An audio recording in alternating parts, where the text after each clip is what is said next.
This is BAWLER. Hello, I have prepared an important and interesting video for you. Subscribe and write in the comments what you think about it. At exactly 5:45 a.m. on May 26, 2025, a Ukrainian Air Force pilot climbed into the cockpit of an aging MiG-29 fighter jet, fully aware that the weapons strapped beneath its wings didn't belong there, not by design, not by intention, and certainly not by any Soviet blueprint. Within minutes, this nearly 40-year-old aircraft was going to attempt something its original designers could have never envisioned, launching two advanced French-made guided bombs against one of the most heavily protected and politically sensitive targets in Russia, the FSB headquarters, using American GPS, Ukrainian-coded software, and hardware modifications that looked more improvised than military-grade. As the MiG-29 taxied toward the runway, the pilot felt the gravity of history pressing against him. No Ukrainian strike had ever dared to target the Russian FSB, Putin's former home turf and the successor to the infamous KGB. The intelligence service had long been shielded not only by advanced air defenses, but also by an implicit rule of the battlefield. Some targets were simply considered off-limits, but that unspoken agreement no longer applied. His flight path was daring to the point of madness.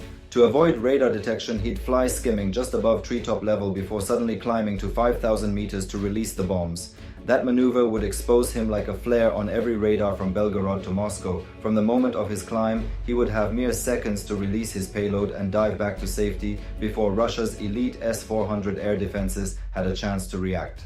By 5:58, the MiG's engines roared to life, the twin Klimov RD-33 turbofans pushing out a combined 18,000 pounds of thrust. The modified fighter tore down the runway and lifted into the dawn, heavy with its unorthodox and highly lethal payload. This strange hybrid of French precision, American satellite support, and Ukrainian ingenuity was on its way toward Putin's symbolic fortress.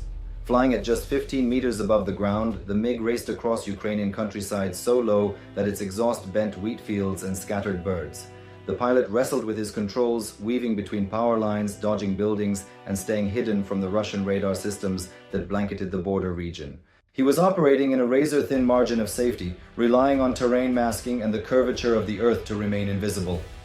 As he approached the target zone, the moment of invisibility came to an end. He had to ascend, and fast. The coordinates for the strike glowed on an iPad, yes, duct taped to the cockpit, functioning as an improvised targeting system. His destination, the FSB headquarters in Glotovo-Belgorod, just 5 kilometers from the Ukrainian border. It wasn't a military warehouse or fuel depot. This was the brain of Russia's internal security, the very institution behind countless anti-Ukrainian operations. Strapped to his wings were two French AASM Hammer bombs, ultra-precise weapons never meant to work with Soviet tech. The MiG's outdated avionics couldn't comprehend GPS, let alone communicate with Western smart weapons. So Ukrainian engineers made it work through battlefield creativity. Custom pylons, GPS antennas spliced into old wiring harnesses, and a spiderweb of cables brought French tech to life using Soviet power. The ASM is not just a bomb, but a guided missile system. Each unit costs more than a house and combines GPS, inertial guidance, and a solid fuel rocket booster to strike targets up to 70 kilometers away with pinpoint accuracy. But none of that mattered unless the aircraft could tell the bomb where to go. That's where the iPad came in, running Ukrainian-made software to bridge the gap between NATO and Cold War technology. At 6:22, the pilot reached his initial point and yanked back the stick.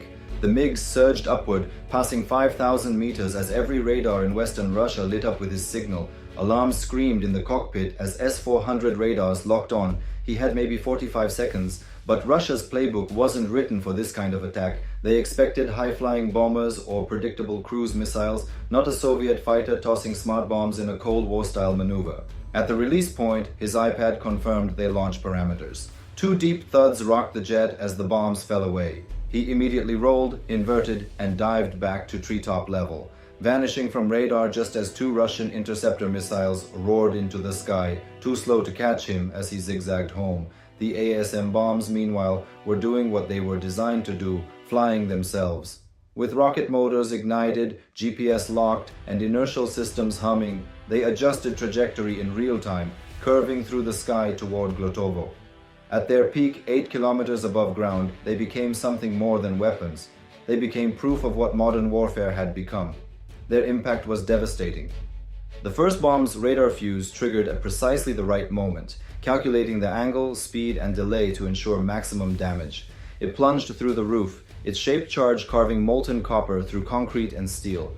A microsecond later, a delayed blast vaporized the interior. Glass shards were embedded in nearby buildings 300 meters away. The second bomb hit 0.3 seconds later, finishing what the first had started. The structure couldn't withstand the pressure.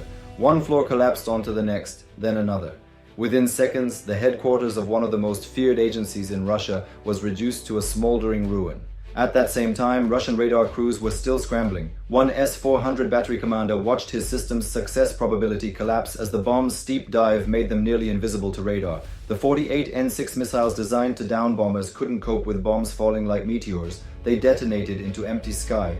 The damage was done. In less than 15 minutes, one pilot, one jet, and two bombs rewrote the rules of the battlefield. And with it, they delivered a clear message to Vladimir Putin and his security machine. Not even the untouchables are safe anymore.